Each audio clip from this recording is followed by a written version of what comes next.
モットチャンネルをご視聴いただいてありがとうございます。モットです。これが今制作している DIY 工房。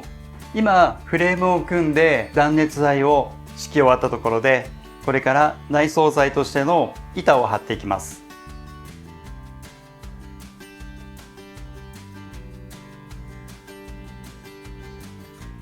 今回の工房は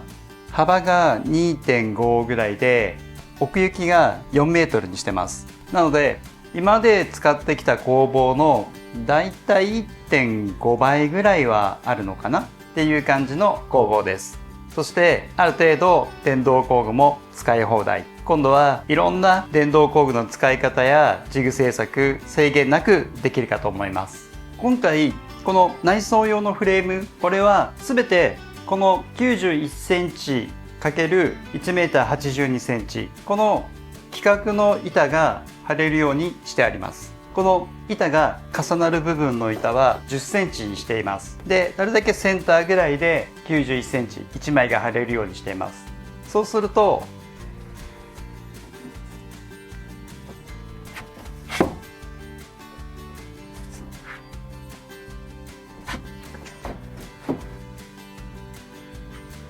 この2枚はカットせずに貼れて、この間ここを寸法を取ってカットすればワンカットでこの壁1枚が仕上がるというイメージになります。横も同じように板をパンパンパンパンと並べて貼れるように設計しました。今回は天井はこの針葉樹の構造材 9mm を貼って、壁は OSB の 9mm を貼って一つの空間を作ろうと思ってます。で、そこまでが仕上がったら、あとは電気の配線をして実際に使うための工具をどう配置するかとか、そういったことを今後やっていこうと思ってます。今回は途中経過として簡単な概要をご紹介させていただきました。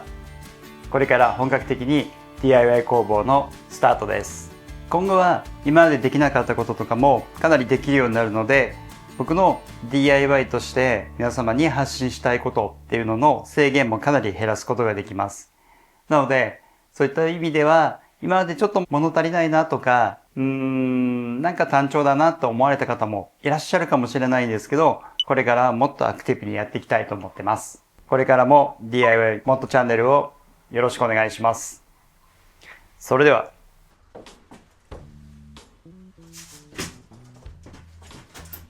今回の DIY 工房の制作にあたってある程度の資金を使うことになりましたが、表現者としての制限を少しでもなくすためには必要な投資だと思いました。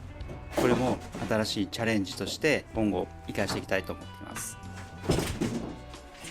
工房が完成したら更新頻度についても今までよりも多くできるんじゃないかなと思っています。そういった部分でも皆様に少しでもお役に立てる情報を配信できればと思っています。